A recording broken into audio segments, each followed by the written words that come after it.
on to Talking with Tom and Jim, that show where we're talking with Tom and Jim.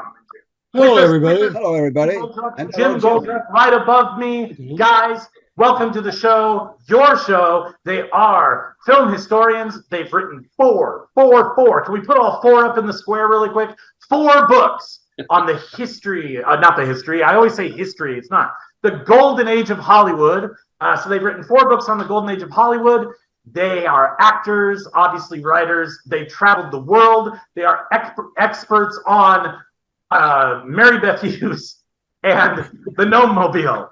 And I'm trying to think of the other thing I always say. Oh, they are related to the Clantons, not the Clampetts, as I always like to say by accident. So I say that for Steve's benefit because he hasn't seen us go through that before. Next to me is Steve Caposso. He's a writer. He's an actor. He's a great guy. Welcome to the show, Steve, as well. Thank you. And welcome, Tom and Jim, to your show. Thank you. Thank you for having me. Welcome to Jeff. And welcome to Jeff. If it wasn't for Jeff, none of us would be here, right? Yeah, it's a pleasure. Yeah. And I'm your host, Jeff Greenwald. Thank you for being here, everybody. So, guys, here's an interesting question for you. Yeah. Now, on the question, if it's a question that I think that, what is he asking that for? I might get up and walk off. But I believe I don't own the record for those types of questions, so I think we're. It reminds me of the time when Peter O'Toole was on a talk show. I think it was Merv Griffin, and Merv Griffin said, "Well, how is it to be back home in England?" And O'Toole got up and walked off. And Griffin said, "What did I do wrong?" He said, "He's Irish." Oh!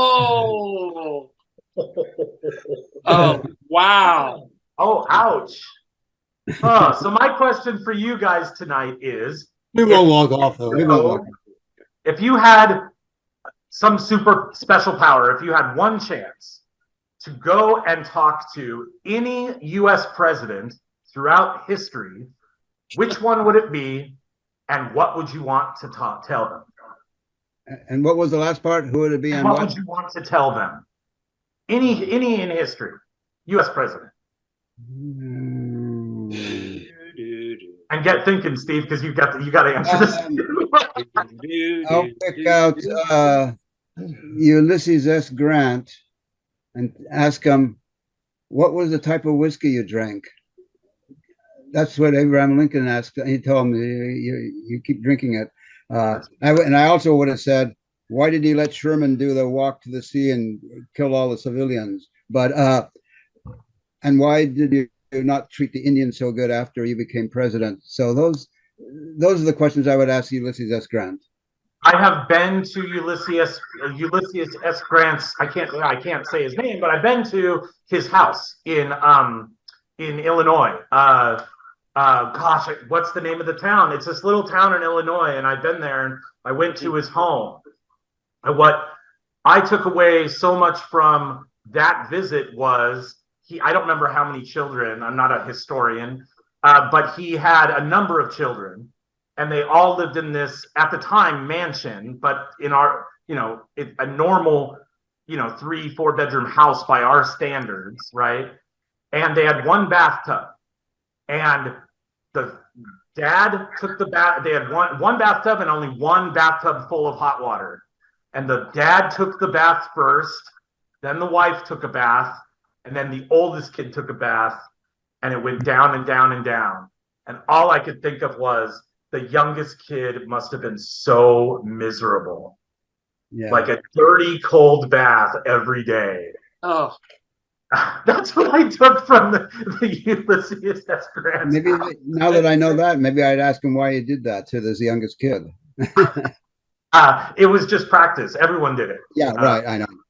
Yeah. So, Jim? I don't know. Would it be Donald Trump? No. Donald Trump, not a president. Oh, he was a president. He was. If you can call Unfortunately.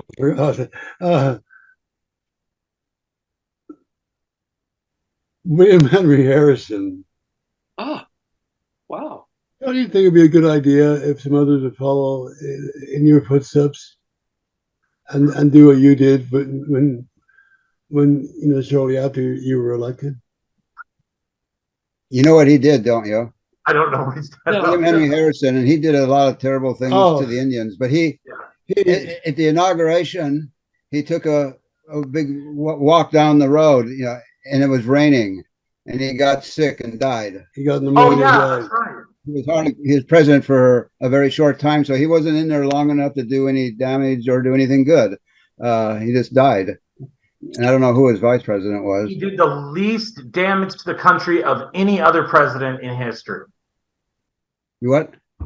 He did the least damage to the country Yeah, than any yeah. other president in history. Least Because he damage, didn't at least good. But Yeah, there's a guy you don't hear much about. no. I guess because his presidency was so short. Yeah. Steve, what about you? Yeah, well, I had a question in mind, but now after hearing what you guys were talking about Ulysses Grant, I changed my question, and I want to know what. No, wait. It's not time for your question. I'm asking you about the president. Oh, oh, what president? Let me see. Let's see. Probably John Kennedy. And what would you want to? Yeah, what would you want to say to JFK? Was Marilyn Monroe really that good?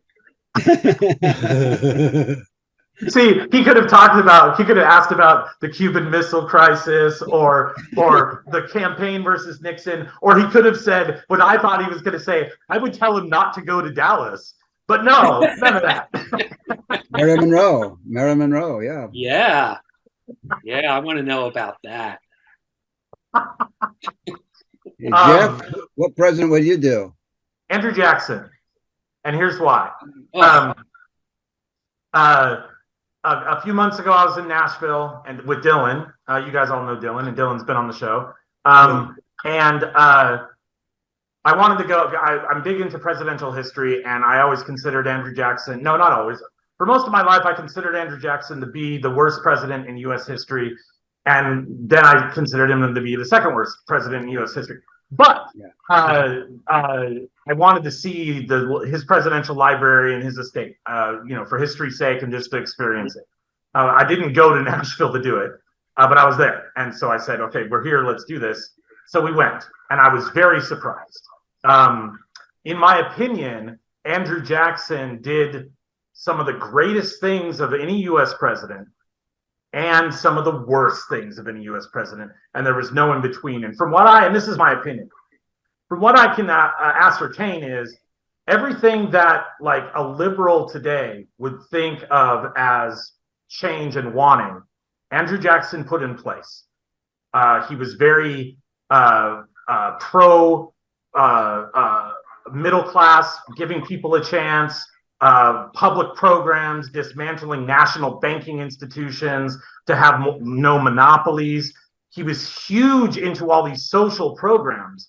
But what I think is he only felt that should happen for white people. So, and that's where all the horrible comes in. He felt like white people should have all these human rights that we're still fighting for in some ways, right? And he fought for those, but only for white people. And black people, Indians, they're the scum of the earth and they're animals, and we can do whatever we want with them, right? And so I've always been fascinated, like, how can you feel this way and also feel that way? Yeah. Like to me, it's just incomprehensible. And so these ugly things he did were because he didn't feel they were really human beings, but he still had a high opinion of human beings. And their liberties. And so for me, I just want to say, what the hell?